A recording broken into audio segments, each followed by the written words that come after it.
Thanks, Joe.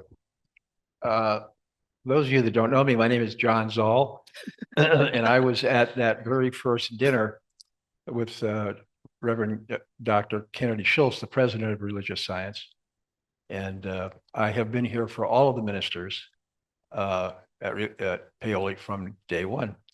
And at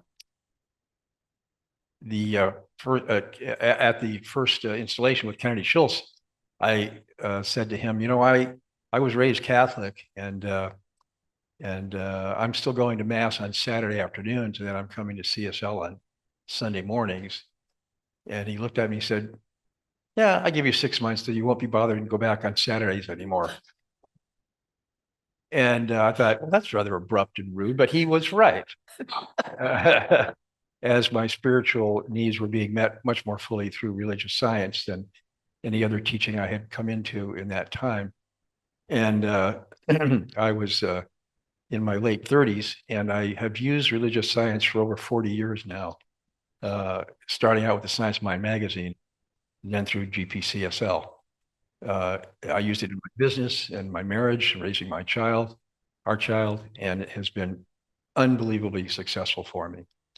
And when I look back at these pictures, Reverend Gren was my first teacher, Reverend Bob was my second, Dr. Maxine was my third. I took classes from everyone I could. They were all wonderful teachers in their own right. And each time I take a class, even that I'd taken it before, I learned more each time because I was different. And as we know, then you grow more and more by taking the same class over and over sometimes. I was looking at the tapestry of those pictures and see the youth school and some of the people that have come and passed on to the next stage. It just reminds me of how wonderful it is to have a spiritual community.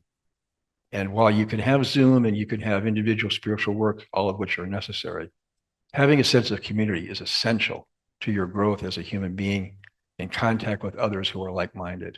And that has been the power of GPCSL for over 32 years.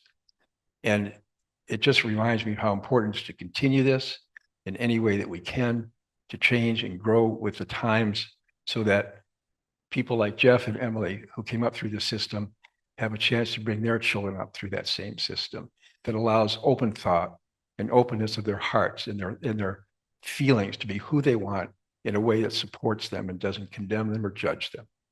And even though those of us who are no longer 30 or 40 or 50 or 60 or other decades, we still have the opportunity to grow and to look for the next stage. And each day is a gift. And this teaching allows you to really see that in a way that only comes with perspective and time. So whatever you can do to bring a friend to contribute to the growth of GPCSL as we go forward, please open your hearts and minds to do that. And as a member of the finance team for 40 years, open your pocketbooks too. That doesn't hurt either. But thank you so much to all of our ministers for all their teaching and all the things that they've taught us, because we go out into the world and you have all had an effect in a way that you have no idea on those around you, those that you love and know and work with. Thank you, GPCSL.